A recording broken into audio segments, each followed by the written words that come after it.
भारत की नदियों के बारे में चर्चा कर रहे थे। इससे पहले अभी तक हमने पार्ट 1 और पार्ट 2 में सिंधु नदी तंत्र और गंगा नदी तंत्र के बारे में कंप्लीट अध्ययन कर लिया था। आज अपन जो अपने उत्तरी भारत या हिमालय के जो नदी तंत्र है उनमें आज के जो सबसे लास्ट अपन पढ़ रहे हैं वो आपके ब्रह्मपुत्र नदी तंत्र। ब्रह्मपुत्र महत्वपूर्ण नदी है और आपके लगभग ये 2900 किलोमीटर की लंबाई लिए हुए हैं। अब इसके बारे में हम डिटेल से पढ़ते हैं। सबसे पहले ब्रह्मपुत्र नदी की बात करें तो ये निकलती कहाँ से है? ये आपके उसी मानसरोवर क्षेत्र से निकलती। हमने देखा ना सिंधु नदी से सिंधु सतलज ये नदी निकलती थी। उसी मानसरोवर क्षेत्र में आपके एक पर्वत है जहाँ पर आपके एक नाम उसका कैलाश पर्वत को, क्या नाम है उसका? कैलाश पर्वत। कैलाश पर्वत मानसरोवर में, उसमें एक ग्लेशियर है जिसका नाम है चेमा युंगडुंग। चेमा युंगडुंग, अच्छा नाम है, कितना प्यारा सा नाम है, ये आपको याद रखना है। इसके बाद यहाँ से निकल गई। निकलने के बाद जो आपका तिब्बत क्षेत्र है, मैंने बताया तिब्बत के ऊपर कह सकते हैं चीन का ही है, 1955 के लगभग बाद का है ना। तो इस 1955 के बाद किसको, इसका मतलब चीन हमेशा कहता है ये हमारा ही है, मतलब हमारा मतलब उनका है चीन का। चलो यहाँ से निकल गई नदी। ये नदी निकलते इसको तिब्बत क्षेत्र में क्या कहते हैं अपन? सांगपो। क्या कहते हैं इस नदी को? तो इस नदी का सबसे जो पहला नाम है अपने सामने क्या है यार, देखते हैं। देखो सबसे पहले हमने देखा तिब्बत के मानसरोवर में कैलाश पर्वत के चेमा युंगडुंग ग्लेशियर से निकलती है। उसके बाद हमने देखा इसका जो आरंभिक नाम क्या है? सांगपो। सांगपो इंग्लिश में लिखते हैं, टी से स्टार्ट होता है। टी में क्या होता है? साइलेंट वर्ड होता है, तो टी इसमें साइलेंट है तो इसको सांगपो। आगे चलते हैं। भारत में ये यहाँ से देखो ये इस प्रकार यहाँ से एक जुड़े की पिन की आकृति बनाती है। जुड़े की पिन टाइप होती है, वैसे वैसे देखो यहाँ से आकृति बनाती है।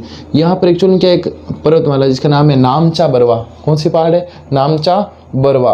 नामचा बरवा पहाड़ से ये यू टर्न लेती है, इसको यू टर्न आकृति कह सकते हैं, जुड़े की पिन कह सकते हैं। तो यहाँ से जैसे ये यू टर्न लेती है और यहाँ अरुणाचल प्रदेश में सबसे पहले ये प्रवेश करती है।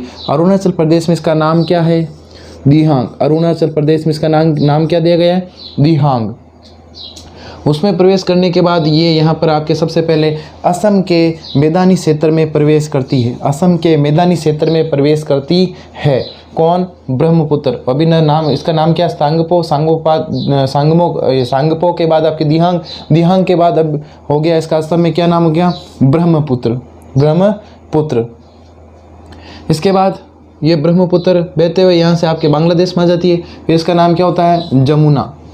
क्या नाम होता है इसका? जमुना। और अंतिम रूप से आपने कहा था इसमें आपके गंगा मिल जाती है। और लास्ट में कौन सी नदी मिलती है? मेघना। इसके बाद इसका नाम लास्ट में क्या हो जाता है? मेघना। तो नामों के बारे में हमने चर्चा कर ली। अब और महत्वपूर्ण जो चीज़ें उनके बारे में चर्चा करेंगे। मैदानी क्षेत्र में देख लिया। इसके मैदानी क्षेत्र की बात करें, देखो होता क्या है, नदी आई अभी तक पहाड़ी क्षेत्रों से आ रही है। अरुणाचल प्रदेश में पहली बार मैदानी प्रदेश में कहाँ आ रही है? असम में। तो मैदानी प्रदेश में जब नदी आती है तो उसकी गति क्या हो जाती है? कम हो जाती है। जो गति और नदी का पानी क्या हो जाता है? फैल जाता है। नदी का पानी क्या हो जाता है? फैल जाता है।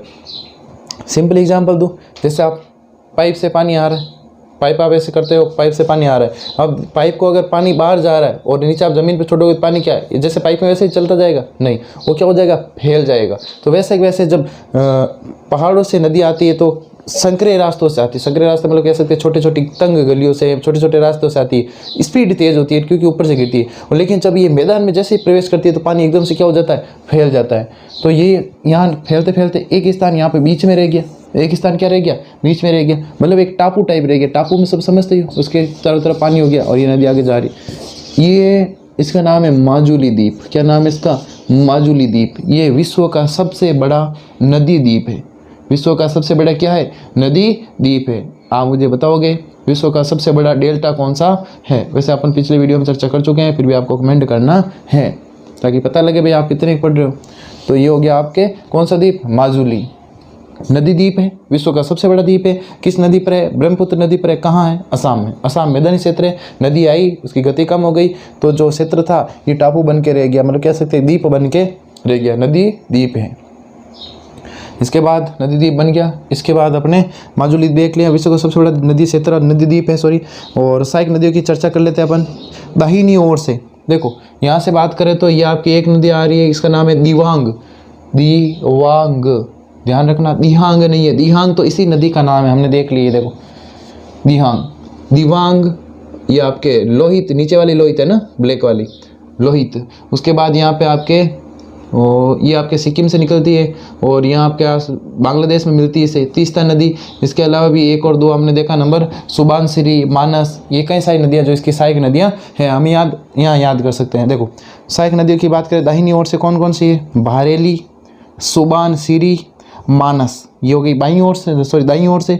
और बाईं ओर से कौन कौन सी देखो, लोहित, धनसिरी, दिहिंग, ये कई सारी नदियां हैं। तो सहायक नदियों के नाम हमें याद करने। इसके अलावा जो प्रमुख शहर है जैसे गुवाहाटी, असम सुना होगा आपने, गुवाहाटी है, तेजपुर है, डिब्रूगढ़ है, ये सारे के सारे ब्रह्मपुत्र नदी के किनारे स्थित है। तो अपने ब्रह्मपुत्र नदी का जो तंत्र था वो भी अपने कंप्लीट हो गया, कुछ भी इसमें और समझाने योग्य बात है नहीं। तो आपको तीनों नदी तंत्रों का क्या करना है, तीनों का अच्छे से मैप बनाना है और अच्छे से इनको क्या करना है, बार बार रीड करना है, रटना नहीं है। आप सोचोगे एकदम से याद हो जाएगी सारी चीज़ें, नहीं, याद धीरे धीरे होगी। करना क्या है, कुछ भी नहीं है, एक बार दिन में एक बार इनको देख लिया करो, बस याद होते रहेंगे। तो अगले वीडियो में अपन दक्षिण भारत की नदियों के बारे में चर्चा करेंगे।